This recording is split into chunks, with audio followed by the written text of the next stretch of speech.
Bonjour, je m'appelle Patrick Pagny, je suis diplômé de Dauphine MSG 72, je vis à New York aux États-Unis. Très tôt, Dauphine s'est démarqué des autres universités par une scolarité en petits groupes de travail et non pas en grands amphis. Ça permettait des études de cas qui sont une remarquable préparation à la vie des entreprises.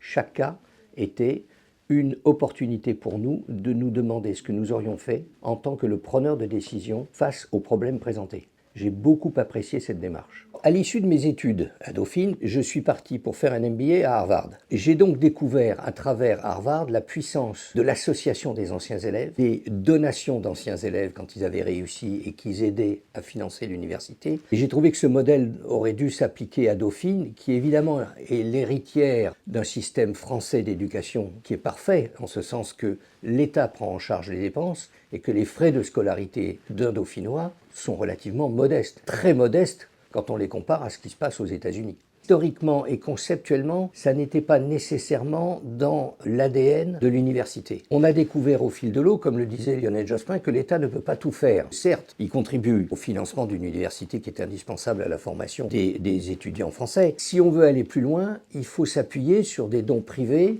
sur des financements provenant plutôt d'anciens élèves qui ont connu la réussite précisément grâce à Dauphine. En créant la fondation aux États-Unis, j'étais animé par l'idée de rendre à Dauphine un peu de ce qu'elle m'avait donné. Je reprends un propos d'un ancien président de l'université qui s'appelle Laurent Batch qui disait « Si vous faites le calcul de ce que Dauphine vous a apporté en complément de rémunération, en surcroît de rémunération, tout au long de votre vie professionnelle par rapport à ce que vous auriez perçu si vous n'aviez pas fait Dauphine, vous vous apercevez que compte tenu du coût que vous a coûté l'université, c'est l'investissement le plus rentable que vous ayez jamais fait de votre vie.